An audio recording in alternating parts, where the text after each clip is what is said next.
우리 옆에 있는 분들하고 인사하시죠. 사랑합니다. 축복합니다. 잘 될 것입니다. 시작. 잘 될 것입니다. 반드시 잘 될 것입니다. 오히려 더 잘 될 것입니다. 크게 잘 될 것입니다.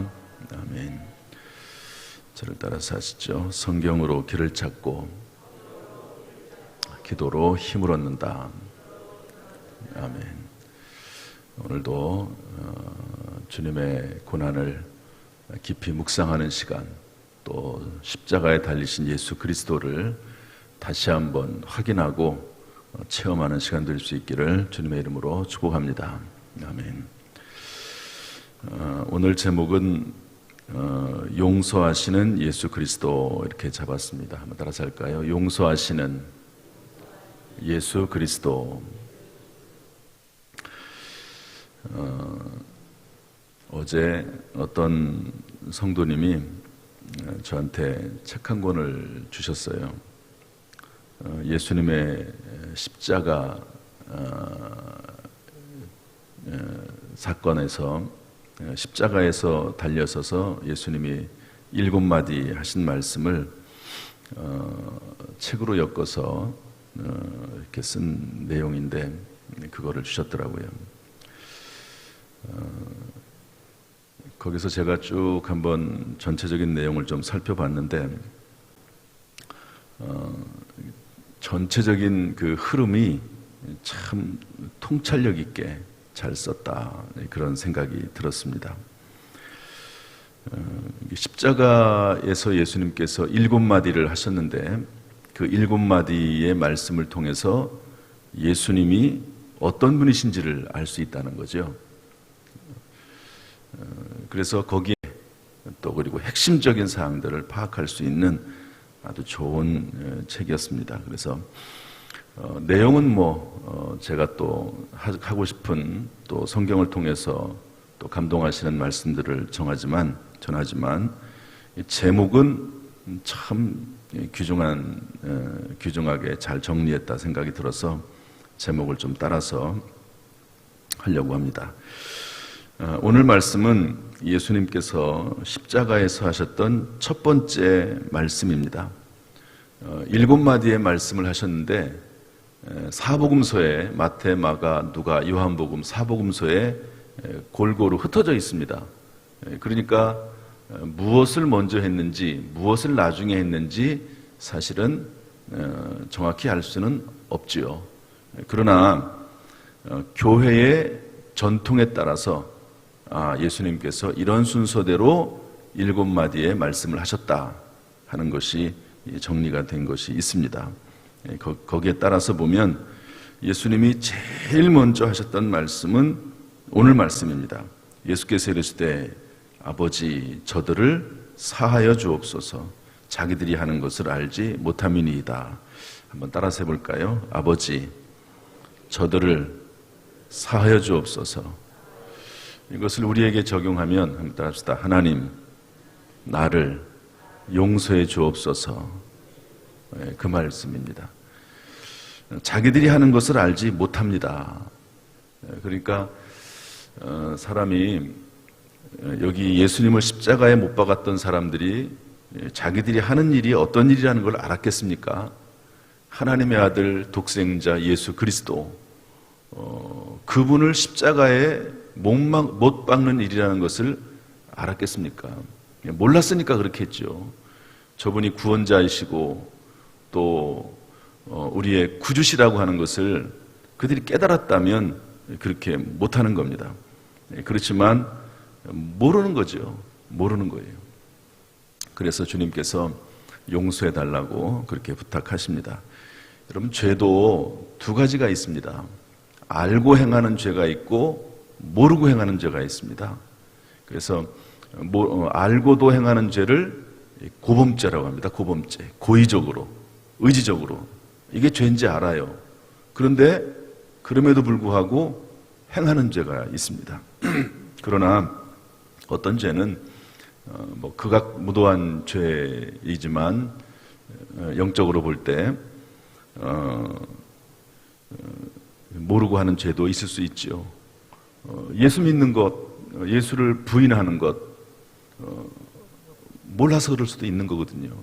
사도 바울이 예수 믿는 사람들을 잡아 죽이러 갈 때 그때 사도 바울은 예수가 구원자인 줄을 몰랐습니다. 그리고 예수 믿는 사람들을 잡아 죽이는 그것이 하나님 앞에 충성이라고 생각을 했거든요.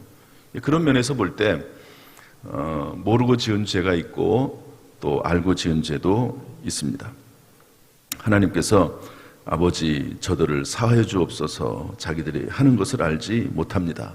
이 십자가의 그 엄청난 고통 가운데서 여러분 그 십자가형이라고 하는 것은 그 최고의 고통이 있는 형벌입니다. 그래서 십자가를 통해서 사형을 할 경우에는 여러 가지 조건들을 로마 사람들이 많이 달았다고 그래요. 그냥 쉽게 할 수 있는 형벌이 아닌 것이죠. 그리고 워낙 고통스럽고 무서운 형벌이기 때문에 로마 사람들은 십자가 형벌을 주지 않았다고 합니다. 로마 사람들, 자기네 사람들은 쉽게 말해서 우리나라 대한민국 사람인데 대한민국 사람들은 십자가형을 주지 않고 대한민국에 와 살고 있는 뭐 다른 나라 사람들, 외국인들 이런 사람들이나 형벌을 내렸던 벌이지 십자가형은 아무나 주는 그런 형벌이 아니었다는 것이죠. 그런데 그 엄청난 고통 가운데서 예수님께서 제일 첫 번째 했던 말씀은 뭐냐? 저들의 죄를 사하여 주옵소서. 저들을 사하여 주옵소서. 첫 번째 여기 말씀 보면요, 아버지 이렇게 말했습니다. 아버지. 그러니까 하나님을 아버지라 부르는 것이죠.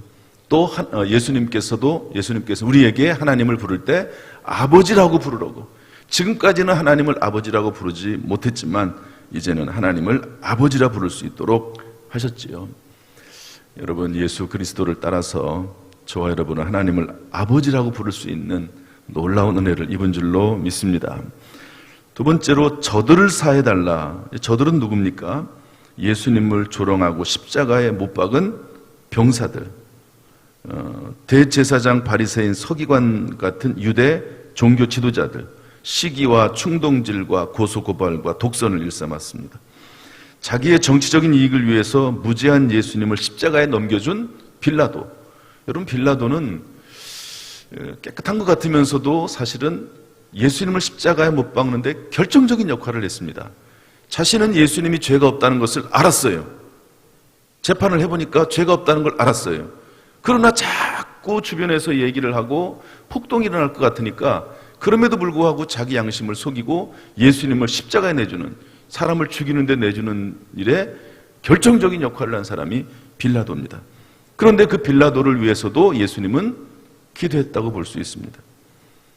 주님을 버려두고 달아난 제자들, 특히 베드로, 죽음이 무서워서 입을 다물고 사태를 관망했던 추종자들, 여기에 관해서 이 단테라고 하는 분이 그의 책에서 이런 말을 했습니다. 지옥의 가장 어두운 자리는 도덕적 위기의 순간에 중립을 지킨 자들을 위해서 마련되어 있다. 분명히 예수 그리스도를, 우리로 말하면 예수 그리스도를 통해서 분명히 선택하고 결정해야 될 순간에 나는 중립이야. 좋아 보이죠. 그러나 중요한 순간에, 교회를 위한 중요한 순간에, 주님을 위한 중요한 순간에 중립을 지키는 것, 이것은 지옥의 가장 어두운 자리에 놓였게 될 것이다. 이렇게 말씀하기도 했습니다. 관망하는 사람들, 그런 사람들이 있는 것이죠. 이런 사람들을 위해서도 주님은 기도하셨습니다. 가룟 유다, 또 함께 십자가에 달렸던 두 명의 강도, 그리고 결국에는 바로 우리 자신이겠죠. 저와 여러분, 이분들을 위해서 예수님께서 십자가 위에서 아버지 저들을 사하여 주옵소서 기도한 줄로 믿습니다. 예수님께서 사하여 주옵소서 이렇게 말했습니다. 여러분, 사하여 주옵소서라는 말이 뭘까요? 죄를 사해달라는 말씀 아닙니까? 죄. 십자가 위에서 하신 첫 마디는 죄에 대한 것이었습니다. 이것은 십자가를 지신 이유였고요. 죄에 대해, 죄가 얼마나 무서운지 예수님께서 십자가를 지셔야 될 정도로 무서운 것이 죄라는 것을 말씀해 주고 있습니다. 어제 어떤 집사님이 책 한 권을 줬다고 그랬는데 제가 첫 번째 내용을 쭉 읽어봤습니다. 그랬더니 그 내용 속에 이 말이 있더라고요. 다른 좋은 말씀들도 많이 있는데, 죄에 대한 무서움에 대한 이야기를 하면서 조나단 에드워드라는 분이 이런 말을 했습니다. 저 사람들에게 만약 지옥을 단 1분만이라도 보여준다면 세상에 죄 지을 사람은 없을 것이다. 좀 그럴 것 같아요. 조나단 에드워드, 미국의 아주 유명한 설교가 목회자이시거든요. 미국의 대부흥을 이끌었던 목사님이십니다. 그분의 말씀 속에 보면 지옥을 1분만이라도 보여주면 죄 지을 사람 없을 것이다. 지옥을 1분만이라도 보면 다 영적 세계를 깨닫고 예수 그리스도를 영접하고 하나님 말씀대로 살려고 힘쓸 것이다 하는 그런 말씀이죠. 이 죄가 무서운 겁니다. 예수님께서 십자가를 지신 이유가 죄 때문이고, 그 죄 사함의 중요성을 예수님은 십자가 위에서 첫 번째 말씀을 하면서 우리에게 말씀하신 것이죠. 그런데 오늘 이 말씀을 통해서 볼 때 아버지 저들을 사하여 주옵소서, 주님의 십자가 앞에 사함받지 못할 죄는 없다는 것이죠. 히브리서 9장 12절 13절 말씀 보면 염소와 황소의 피와 및 암송아지의 죄를 부정한 자에게 뿌려 그 육체를 정결하게 하여 거룩하게 하거든 하물며 영원하신 성령으로 말미암아 흠없는 자기를 하나님께 드린 그리스도의 피가 어찌 너희 양심을 죽은 행실에서 깨끗하게 하고 살아계신 하나님을 섬기게 하지 못하겠느냐. 여러분, 예수 그리스도, 그분은 우리를 정결하게 하는 능력의 피요, 능력의 주님이신 줄로 믿습니다. 이제 누구든지 회개하면 죄사함을 받습니다. 여러분, 예수님께서 저들을 사해달라고 기도했지만, 그러나 그 죄는 예수 그리스도를 나의 구주와 주님으로 받아들이고 내가 죄인임을 하나님 앞에 인정하고 하나님 앞에 나올 때 용서함 받는 것이지요. 사도행전 2장 38절에 이렇게 말씀하고 있습니다. 베드로가 이르되 너희가 회개하여 각각 예수 그리스도의 이름으로 세례를 받고 죄사함을 받으라. 그리하면 성령을 받으리니. 로마서 10장 13절 누구든지 주의 이름을 부르는 자는 구원을 받으리라. 여러분, 예수님께서 십자가에서 달려 죽으심으로 말미암아 우리가 하나님 나라에 들어가고 구원받고 영생을 누리고 복된 인생을 시작할 길을 활짝 열어놓으신 줄로 믿습니다. 이 예수님 앞에 나아가시고 특별히 고난주간 예수님의 십자가를 묵상하면서 첫 번째, 예수님은 용서하시는 예수 그리스도다. 한번 따라합시다. 예수님은 용서하시는 그리스도이시다. 예수님은 용서하시는 그리스도이시다 하는 사실을 깊이 마음에 새기는 그런 귀한 하루가 될 수 있기를 주님의 이름으로 축복합니다. 혹시 아직 회개하지 못한 죄가 있습니까? 통해 자복하며 회개하시기를 바라고, 또 예수님의 십자가 보혈로 죄사함 받았음을 인하여서 감사 찬양할 수 있기를 주님의 이름으로 축복합니다. 혹시 다른 사람이 나에게 범한 죄가 있습니까? 그가 그를 용서할 뿐만 아니라 그가 하나님 앞에 간절히 회개하도록, 철저히 회개하도록 기도하는 시간도 될 수 있기를 바랍니다. 주변의 불신자들에게 사랑으로 예수님의 십자가와 부활을 증거하며 또 부활절 예배를 통해서 하나님 앞에 감사하고 예배하며 부활절 예배에 참석해서 어려운 환경이긴 하지만 드라이브 예배가 됐든 실시간 예배가 됐든 본당 예배가 됐든 하나님을 찬양하고 경배하는 고난주간 또 부활주일 될 수 있기를 주님의 이름으로 축복합니다. 오늘 주님이 하신 말씀, 아버지 저들을 사하여 주옵소서, 하나님 아버지 나를 용서해 주옵소서, 이 말씀이 저와 여러분에게, 우리의 가정에, 또 이 나라 민족 가운데, 불신자들 가운데 이루어질 수 있기를 주님의 이름으로 축복합니다. 축복합니다.